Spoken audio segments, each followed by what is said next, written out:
to episode 64, 100 songs. Today we're going to talk about Not a Surf and the song High Speed Soul off of 2002's Let Go. Noticing a pattern when I'm doing research for these bands, 100 bands, and I know that's a very, very small fraction of all of the bands and music that's out there. But I have noticed that there are a lot of these bands started by high school friends while they're in high school, during the high school years, and also college. That's just something that it makes a lot of sense, actually. But I just thought it was kind of interesting because there's a little bit of a pattern there. And Not a Surf is no exception to that. They were started by school friends, Matthew Kaw, who does vocals and guitars, and Daniel Lorsa on bass. They had some early success, had a couple of independent releases, and then were picked up by a label in Europe.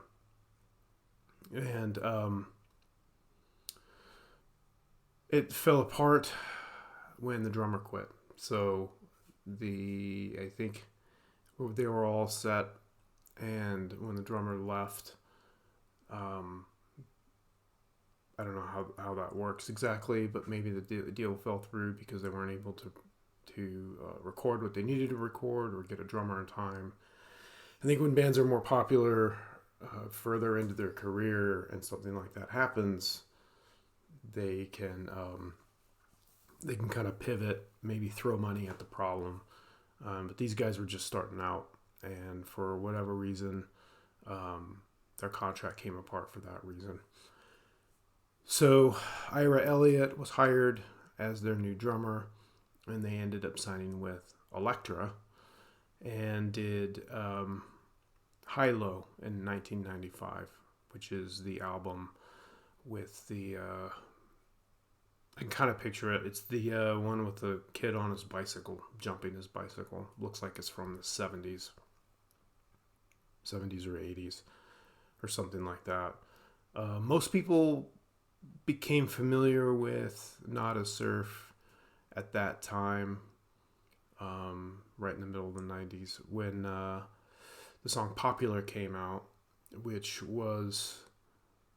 got pretty heavy rotation, and was played a lot, and really put them on the map, and is one of their all-time favorite, one of their all-time most listened to or popular songs, and kind of typecasted them maybe a little bit. I was going to say set the stage. But the kind of genre of music of that sort of a song, if you know the song, isn't necessarily really what the band was about, but that particular song got them lots of attention. And I think they probably wanted to not be typecasted in that way. I don't know.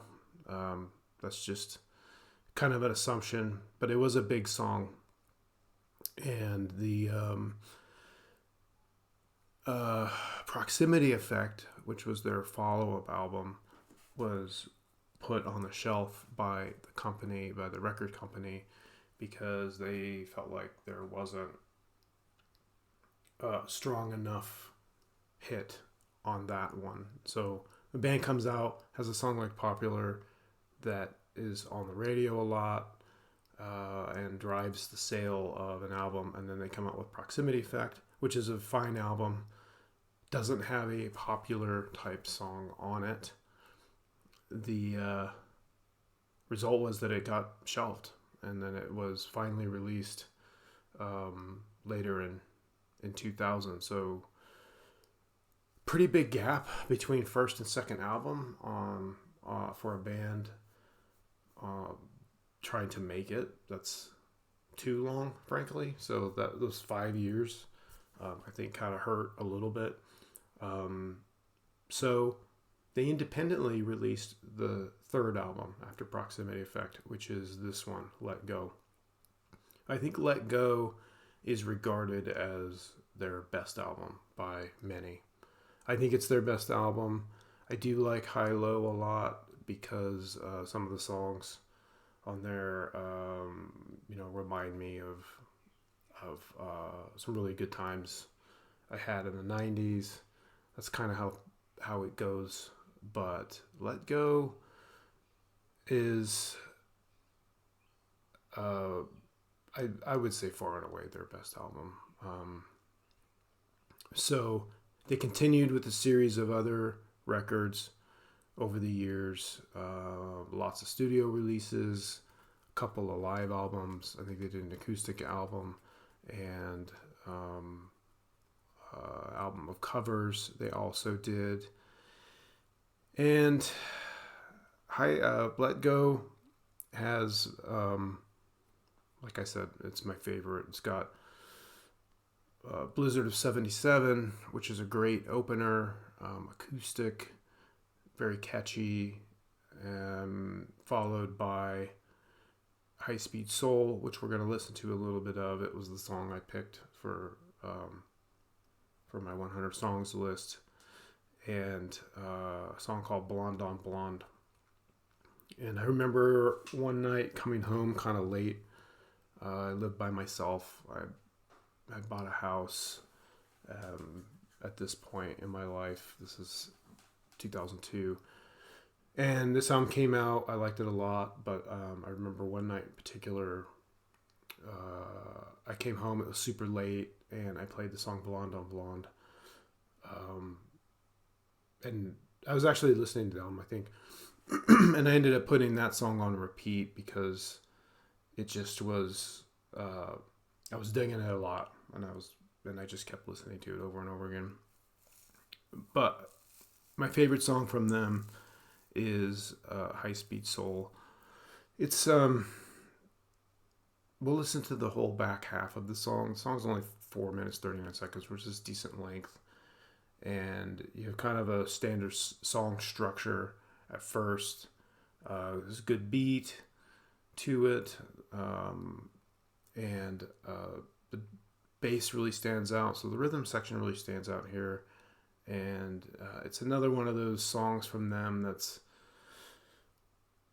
really uplifting, even though all their songs aren't necessarily uplifting in nature by the the lyrics or whatever, but his vocals and kind of the music, I find it uplifting. And the back half of the song is where I really start to like the song a lot. It goes into this instrumental break, followed by this. At the very end, there's a part with a keyboard or piano. It's like a piano, but it's played on a keyboard. It's definitely not a piano. Now when you hear it, you'd be like, that's not anything like a piano, but it's a piano-y, but it's a keyboard. Anyway, that part with the keyboard, the synthesizer sort of in the background, that whole section of the song, it's maybe 10-15 seconds, is my favorite part of the song, and I just love it a lot. It's a little hypnotic. Let's check it out. So we're going to pick up from the chorus into the instrumental break, into that part at the very end. And we'll go from there.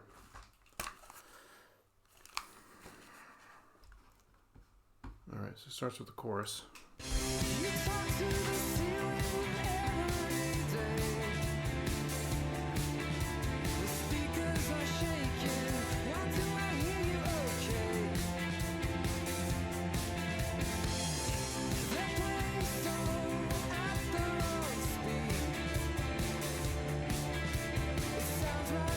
that synthesizer in the background.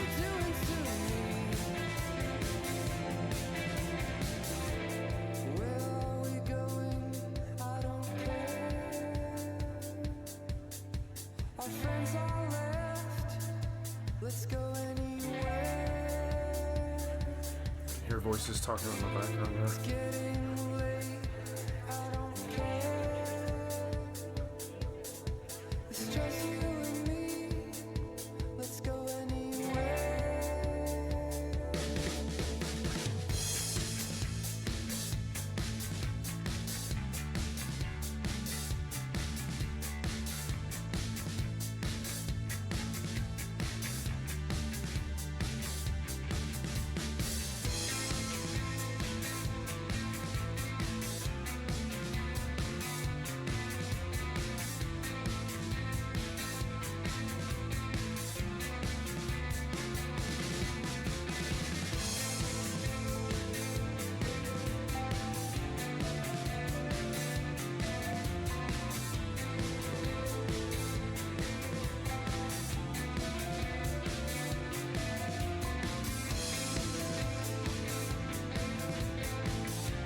Alright, so that's like basically half the song, the whole back half of the song.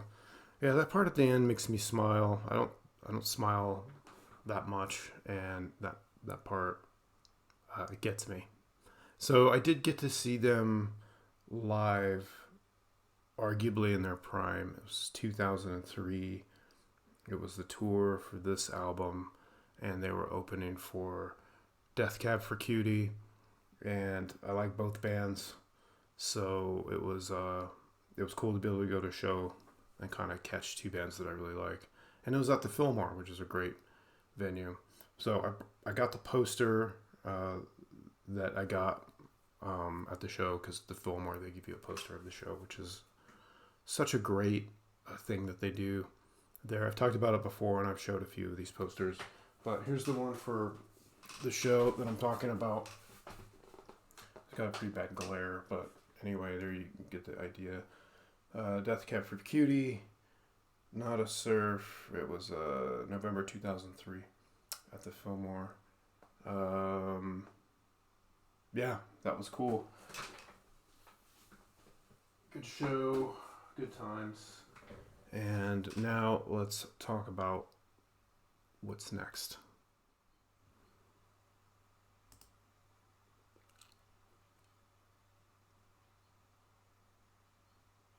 Red Summer Sun.